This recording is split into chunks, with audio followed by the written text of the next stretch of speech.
Hello, I'm Senator Bob Casey.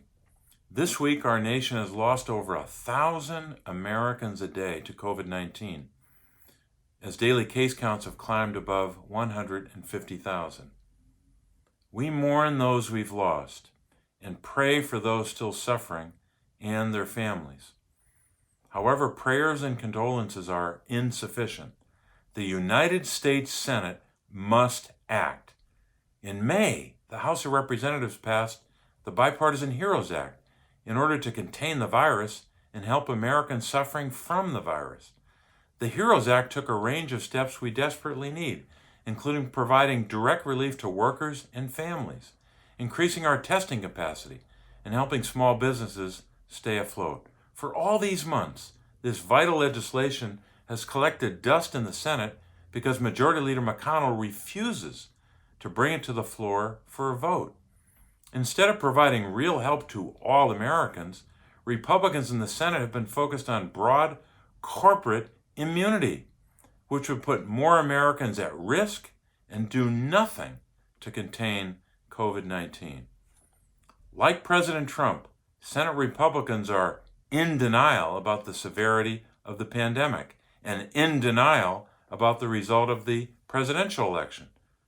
Joe Biden and Kamala Harris won the election and are now president-elect and vice president-elect. They have called for our nation to come together during this time and confront our common challenges, especially the public health crisis and the jobs crisis. Senate Republicans should stop genuflecting to the current president and get to work on protecting our country.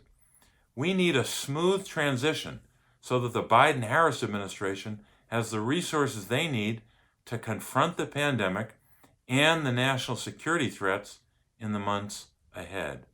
At a time when we're losing more than 1,000 Americans a day to COVID-19, our nation can't waste another day. Recently, we've received good news about vaccines that we hope will be deemed safe and effective by the FDA.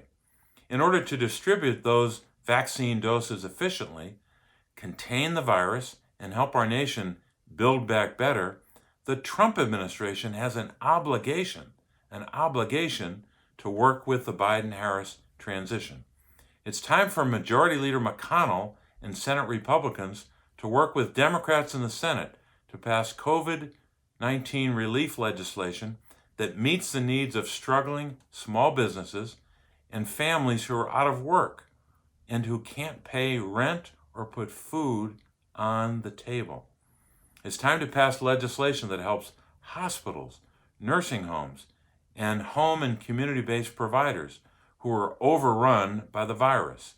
The lives of our grandparents, our parents, sisters and brothers, neighbors and friends depend upon passage of a bill by the end of this year.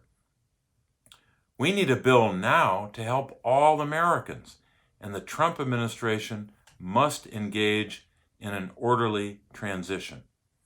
Both of these actions will make a substantial difference in the fight against COVID-19, will save lives and livelihoods, and put our country on a stronger footing when a new administration takes office on January the 20th of next year. Thank you for listening. May God bless you, your family, and our country in this time of crisis.